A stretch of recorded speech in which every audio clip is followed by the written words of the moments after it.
Terrabank and Gracia Espinosa, and welcome to a new episode of the Red Couch Podcast Summer Edition. And today we have not one, two guests. Paula Vergara, who is director, production designer, and tattoo artist, as you can see, and Federico Pereanez, who is post-production supervisor, executive producer, and tattoo artist. Hey, I did it very well, eh? Welcome. I'm glad to have two professionals like you.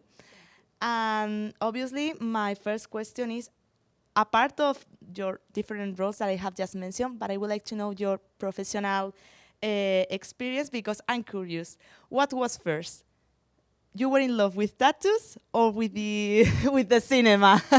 Well, actually, to be honest, the first thing I was in love with was graphic design. Wow. Yeah, so I took graphic design at Fanshawe. I graduated I think 14 years ago.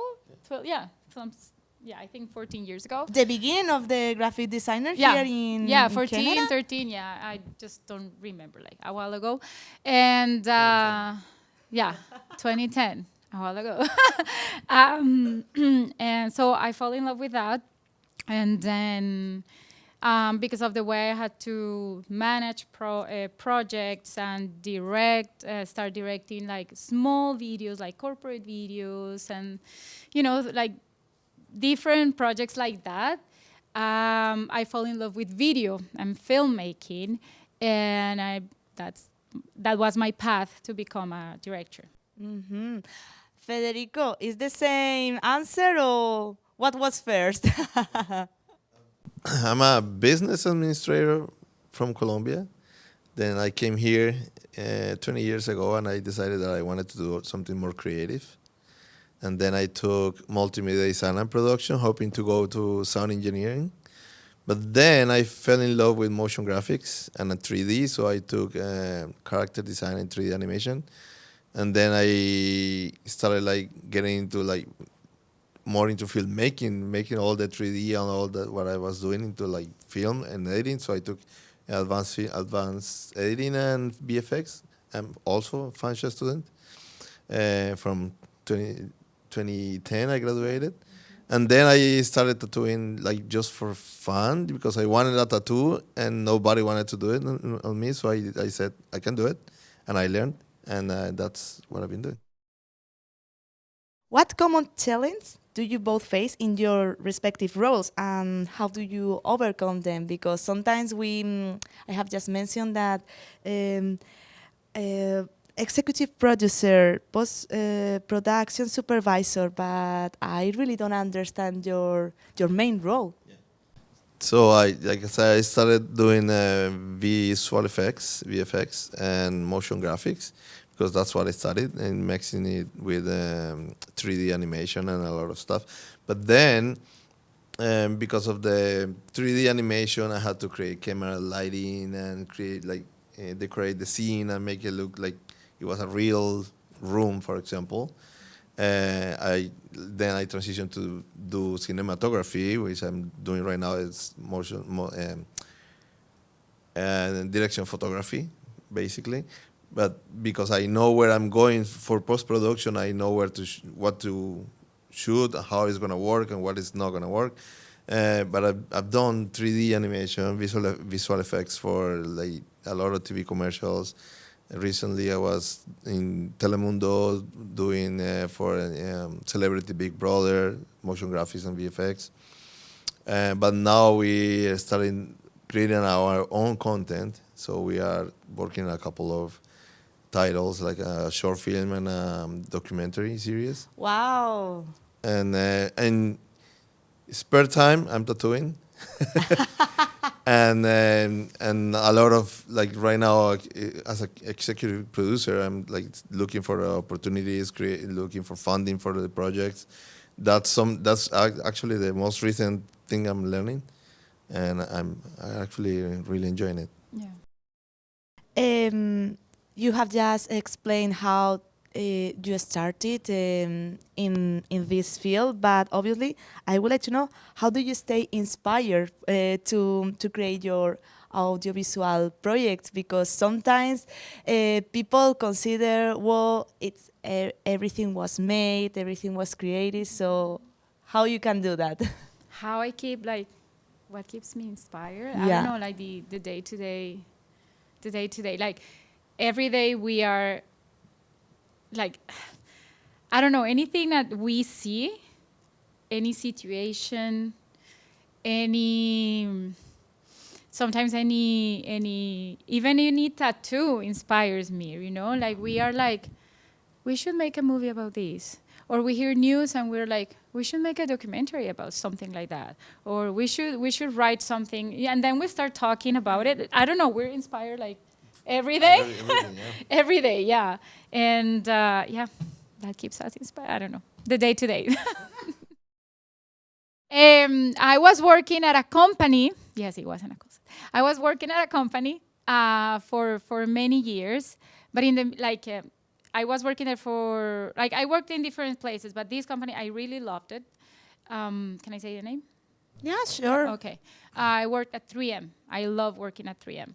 And then, in my spare time, we were actually doing some like freelance jobs for clients, like related to graphic design, videos, you know, the things that we've been doing for a long time. But we were always talking, what if we open our own company? We work for ourselves, you know, like, let's do it. Unfortunately, we didn't have the time to do it, and we decided to have our full-time jobs and do this on a side. Then my contract ended, and I got hired at a different company, which I'm not saying the name because it was a really bad place to work. And one day, like I was crying every day, and one day I come home and I told Fede, I'm gonna quit. I hate this job. You know, and he was telling me every day, let's do something for, I'm like, no, because you don't want to quit your full-time job, right? Mm-hmm. And he's like, let's do it. I'm like, no, I can't. But I was crying every day. I was miserable at the company. So one day I go to my work, and I am like, okay, this is me, you know, the energy, I'm going to relax, blah, blah, blah. We had a meeting, like a really bad meeting. They treated me like shit. Beep. And that day, so we left the meeting. I'm like, I'm going to the washroom. I took my stuff. I deleted everything from the computer. I go to my car, and I send a letter. I'm like, you know what? I quit. And then I go home, and that's when Half and Half was born. Because I quit, and Fede is like, okay, now this is the time to do it, right? Am I right? Yeah? Yeah? Okay. This is the time to do it. And that's when Half and Half was born. So at the beginning, you didn't have the idea to create this agency because we can consider that you were happy, so you didn't conceive the idea at the beginning to create your own business. We did. We wanted to, but you are always afraid to leave your full-time job because of money, because of, you know, family. You don't want to leave the comfort zone. Mm-hmm. And then, when that meeting happened, I'm like, this is the time. We have to do it. And the good thing is that he actually already thought about the name, and because we were talking about it. I would like to know, and the name, now that you have just mentioned. Well, the name is because it's Half and Half. And is because we always tell our clients, we will do our half, but in order for this to work, you have to do your half. This is our main, like, I don't know, tagline or whatever you want to call it, but it's like that. Like, yes, we do the work for you. You are our client, but you also have to do your job in order for the result to be just one. So I love it. Half. I love it. Yeah. I love it. Yeah, am I missing something? No, but I would like to say that on the website and in my own research, I saw that the main goal is, I hope I'm going to say it right, help London businesses and artists. So I don't know if you could give me examples of your current projects, or how you are going to to achieve the yeah, goals? to get this goal. Yeah. Yeah, we actually started as a social media management company, and it was a good year until COVID, and then we have to start improvising. And I actually didn't want to go to video production because I knew it was going to be a lot of expenses, a lot of investment. But like we slowly went into video production, and we had clients like in London Infinity, London Nissan, Jones Packaging. We're talking about like international companies based in London. This is to mention just a few. And then, so we were creating video for them, corporate videos, and then started creating some advertisement videos. And so that's why our first goal was to help businesses to grow. But then we started creating, working on music videos for artists, local artists. And then we fell in love with that. Paula fell in love with directing those kind of videos, and then we decided to transition more into film and television, and slowly leave a little bit the corporate world, but we're still doing it. We have clients like the Forest City Film Festival, Tourism London. We recently created a mini doc for the UNESCO meeting that happened here a few months ago, where 26 countries from the UNESCO created cities visited London. So we are constantly working on this environment and more get involved with musicians and artists in general. And that's where one of our projects was born, Arrivance. Is a documentary series we're working on to help immigrant musicians, actually, in Canada, and how they use music as a tool of resilience. So we're always involved in Yeah. the artistic area. Because obviously, a part of this main goal, you have commitment to diversity and inclusion. So that's one of the ways that you are doing this. Yes, that's one of the ways. The other ways, we hire a lot of women in the Oh, film and the media, and also like 98% of the people we work with are immigrants.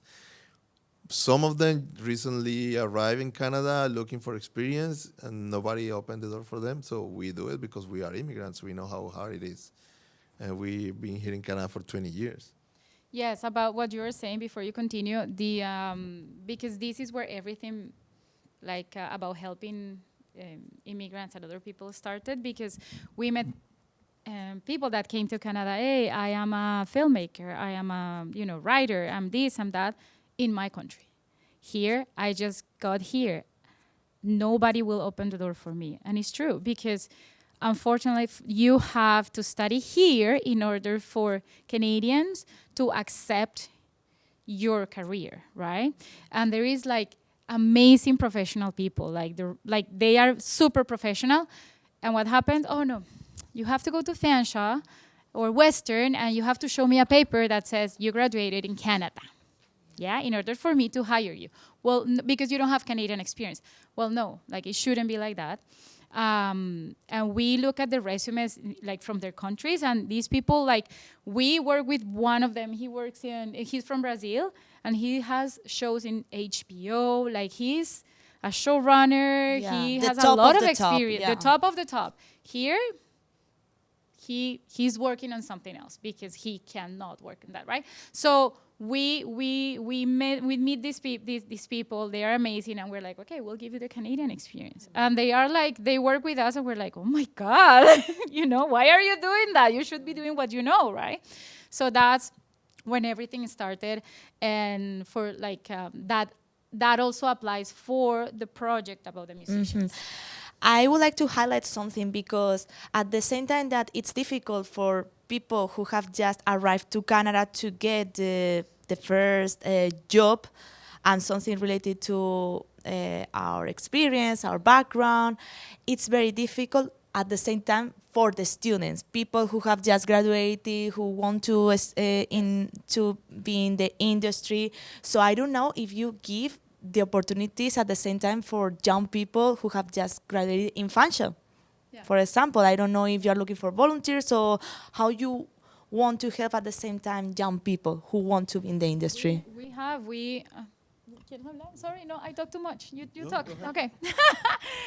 We've worked with maybe 1, 2, 3, 4 people from fashion. Juan, Dani. Yeah, like 4. And one from Western, and very, very young students, and they are amazing. Like that, they worked with us for a little while, and they put the things in their portfolio. We gave them the experience. One of them was able to get a co-op in Italy. Wow! Because half and half was his first like Canadian experience, actually, and the other 2 they already have like full-time jobs. So the thing is that unfortunately we cannot hire full-time. We only hire per project. But we exactly. You have to grow. You have to find how we can say, people who support your project. And obviously, one of the projects that I know that you are looking for support is 9, right? 9, so yes. Tell me about this project that you are doing right now, and you are so exciting. Okay, do you want to talk? Yeah. Should I talk? Yeah. She don't want to talk. This is half and a half. Yeah, half and half. See? Okay, so 9. So it's 9, because we're gonna do the project in Spanish. So 9 is 9, and it's 9, a silent metamorphosis. That is the name of a series of 9 short films that we're gonna create. The first one is 9, pierna arriba. I don't know how to translate that because it will sound very weird. It's like leg up. We are not going to translate. We are going to show. Leg up. Okay, leg up. So the inspiration came from Camila Ariza. She is actually an actress and a comedian. She does stand-up. And our event coordinator, too. Oh, right, yes. So Student Union. Cami has a play about motherhood. Her play is called La Disfrutadera. No translation for that. It's like enjoy something. Well, and her play talks about how a woman feels before, during, and after motherhood, like pregnancy, being a mother. Yeah. But her journey during the motherhood journey, basically. But not like, oh, I have a baby, this is beautiful, I love my baby, it's amazing to be a mom. No, it's about the things we don't talk about. It's like how you feel when you have the baby, you look in the mirror, how do you feel with the society, your mom and your grandmother and their beliefs, and what you have to do because of your husband, and you have to do this, and you have to do this, and all the pressure that we as women have. So we decided to create a movie about that. I read the play, and we talked to Fede, and we're like, okay, let's write a movie. This is amazing. This is beautiful. So we wrote the script, and the script is about a woman. So Camila is the actress, that will show us her journey, like in a roller coaster of feelings and images, and actually, ¿cómo se dice épocas? How do you say that? Periods of different times. Yeah, because this is an issue that comes from, I don't know, 1980, 18 something until now. Oh, now I understand why the poster of this project looks like vintage. Yes. Yeah. Mm-hmm. So because the movie is gonna be like, Camila is always gonna be like that, showing this vintage look. The vintage look, yes. But we're gonna have a mix of vintage and modern and different, like from the 20s, from the 30s, from the 60s. Everything is gonna be mixed, because what we feel, our feelings as mothers, are like a mix of things, It's like, it's nothing very specific, and it's like this. When they're like, yeah, I love you, I don't love you anymore, like, this is what we're gonna show in the movie. Yeah.